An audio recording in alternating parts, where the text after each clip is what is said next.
Vai girar a parada aqui, ó. Pronto, dá pra ver tudo agora. Se a gente tivesse aqui o pó e o zinco, né, e aqui no meio uma solução aquosa de ácido, composto de ácido sulfúrico diluído em água, né?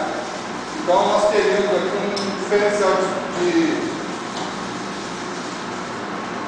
pressão, né? Pode ser. Aqui iria gerar o talhete, como pode ser visto. Pode ler o textozinho que tá aí, ó, não tem problema não, pode ler.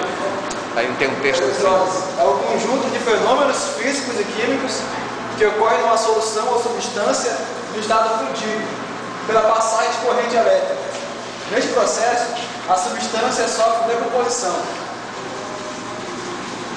Certo. E no caso dessa pilha seca que a gente encontra aí, ao invés de ser uma solução líquida, né, essa solução é uma pasta de dióxido de manganês e sal amoníaco, né, juntamente com a